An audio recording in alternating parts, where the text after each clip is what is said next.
Hello' everyone, কি খবৰ আপোনালোকৰ? আশা কৰোঁ সকলো ভালে আছে। আহকচোন আজি আমি 2 মিনিটৰ ভিতৰত পাস্তা কেনেকৈ বনাব পাৰে শিকি লওঁ। তাৰ বাবে আমি প্ৰথমে পাস্তাখিনি কুকাৰত দি ল'ব লাগিব আৰু অলপ পানী দি বইল কৰি ল'ব লাগিব। 4-5টামান চিটি মাৰিব লাগিব যাতে পাস্তাখিনি ভালকৈ কোমল হয়।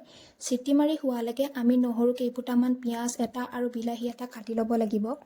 এয়া দেখিছেনে, এইফালে কুকাৰৰ চিটি মাৰিলেই। এতিয়া আমি বিলাহী, পিঁয়াজ আৰু নহৰুখিনি এনেদৰে কাটি ল'লোঁ। কাটি হোৱাৰ পাছত এতিয়া কেৰাহীখন গেছটো অন কৰি বহাই লৈ কেৰাহীত ৰিফাইন অলপ দি গৰম হ'বলৈ দিম। আপোনালোকে বাটাৰো ইউজ কৰিব পাৰে, কোনো কথা নাই।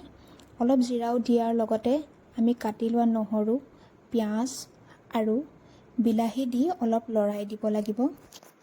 বিলাহীখিনি দিয়াৰ পাছত প্ৰয়োজন অনুসৰি হালধি আৰু নিমখ দি দিব। তাৰ পৰা অলপ মছলাও এড কৰিব পাৰে। মই গৰম মছলা আৰু জালুকৰ গুড়ি দিছোঁ, লগতে অলপ মেগী মছলাও দি দিব পাৰে। মেগী মছলা দিয়াৰ পাছত অলপ ভালদৰে লৰাই দিব যাতে বিলাহীখিনি সিজে। তাৰ পাছত চয়া চচ অলপ দি দিব পাৰে। লগতে গ্ৰেভি হ'বৰ বাবে পানী বা টমেটো চচ ইউজ কৰিব পাৰে। তাৰ পৰা টমেটো চচখিনি ভালদৰে বিলাহীখিনিৰ লগত মিলাই ল'ব। যিখিনি বিলাহী গ্ৰেভি বনোৱা হৈছিলে, সেই বিলাহী গ্ৰেভিখিনিত বইল কৰি থোৱা পাস্তাখিনি দি ভালদৰে মিক্স কৰি ল'ব। এইয়া চাওক, আমাৰ পাস্তা ৰেডি।